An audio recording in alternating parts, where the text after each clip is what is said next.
L'imitation de Jésus-Christ, livre 4, chapitre 2. Que Dieu donne à l'homme dans ce sacrement des preuves de sa grande bonté et de son amour. Le fidèle. M'appuyant, Seigneur, sur votre bonté et votre grande miséricorde, je viens à vous, comme malade, à mon Sauveur, comme affamé et altéré, à la fontaine de vie, comme pauvre, au roi du ciel, comme serviteur à mon maître, comme créature à mon créateur, comme désolé à mon doux consolateur. Mais d'où me vient ce bonheur que vous me visitez? Qui suis-je pour que vous vous donniez tout à moi?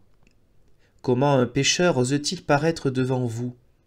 Et comment daignez-vous vous approcher d'un pécheur?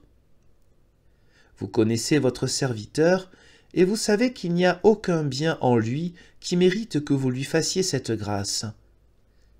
Je confesse donc ma bassesse, je reconnais votre volonté, je loue votre miséricorde, je vous rends grâce de votre extrême charité. Car vous en usez ainsi pour vous-même, et non pour mes mérites, afin que votre bonté éclate davantage, que votre amour fasse plus d'impression sur moi, et que votre humilité soit plus recommandable.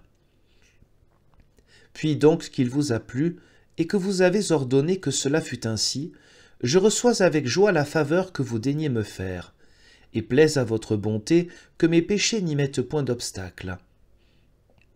Ô très doux et très bon Jésus, quel respect, quelles actions de grâce, et quelle louange devons-nous vous rendre sans cesse pour la réception de votre sacré corps, dont nul homme n'est capable d'exprimer l'excellence.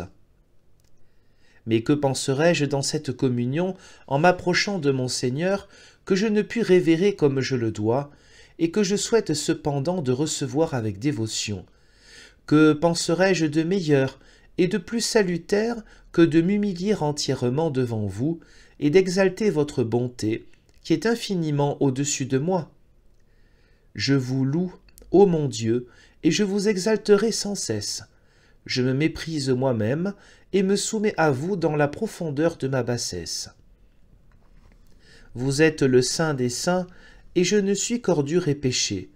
Vous vous abaissez jusqu'à moi, qui ne suis pas digne de lever les yeux vers vous. Vous venez à moi, vous voulez être avec moi, vous m'invitez à votre banquet. Vous voulez me donner à manger une chair céleste et le pain des anges, qui n'est autre chose que vous-même, le pain vivant descendu du ciel et qui donne la paix aux hommes. Jean 6, versets 48, 50 et 51. Voilà la source de votre amour et ce qui fait éclater votre bonté.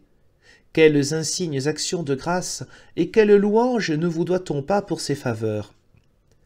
Oh, que vos desseins ont été utiles et salutaires dans l'institution de ce sacrement. Oh, que ce festin est doux et agréable, dans lequel vous vous êtes donné vous-même pour nourriture. Oh, que vos œuvres sont admirables, Seigneur, que votre vertu est puissante, que votre vérité est ineffable. Car vous avez parlé, et toutes choses ont été faites. Et ce que vous avez commandé a été fait. Genèse 1, Psaume 148, 5.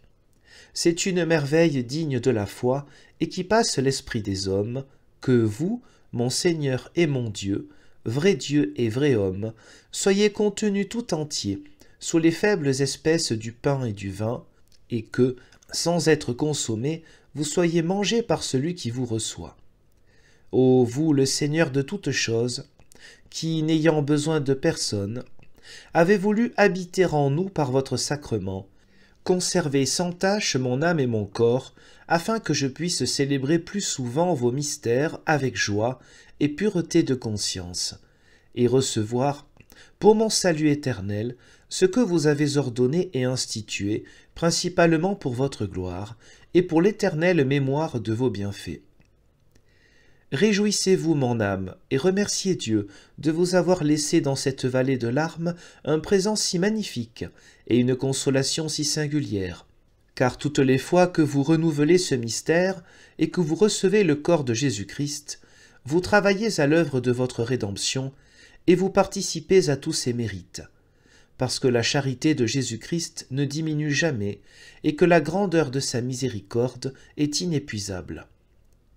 C'est pourquoi vous devez toujours vous y disposer par un renouvellement d'esprit et considérer avec attention ce grand mystère du salut. Lorsque vous célébrez ou que vous entendez la messe, ce mystère doit être pour vous une chose aussi grande, aussi nouvelle et aussi agréable que si Jésus-Christ, descendant pour la première fois ce jour-là même dans le sein de la Vierge, se faisait homme, ou qu'attaché à la croix, il souffrit et mourut pour le salut des hommes.